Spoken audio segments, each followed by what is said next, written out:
35 years ago, I read in a church bulletin that the Community Pregnancy Center in Barberton, Ohio was out of infant formula. They had none.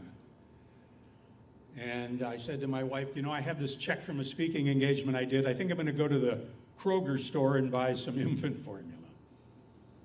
And so I did. And as I'm driving to the store, the only infant formula I had ever heard of was Similac with iron. That's what my kids had when they were little. It came in cans. It was liquid. Do you remember that before they made the powdered version of it? And I had enough money for 5 cases of Similac with iron. So I go to the Kroger store, and they had 4 cases on the shelf, and I load them into my cart. And I found a stock boy, and I said, could you go get me some more infant formula? I'd like another case. And he went back, and he came back about 5 minutes later, and he said, I don't have any Similac, but I found this case of Infamil.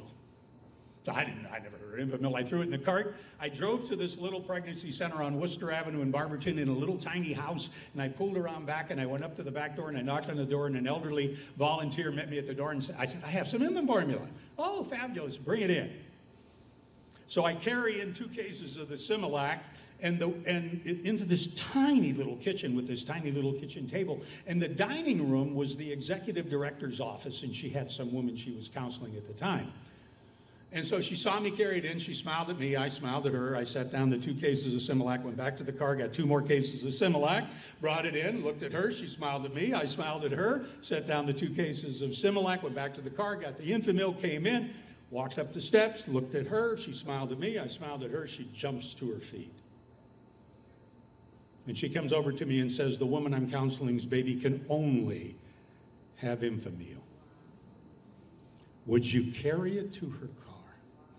And I said, I would love to carry it to her car. And as I'm carrying it to her car, I hear the executive director say to the woman, problem solved, an angel has just dropped off some Infamil. Now, for the guys in here, I'm from Youngstown, Ohio.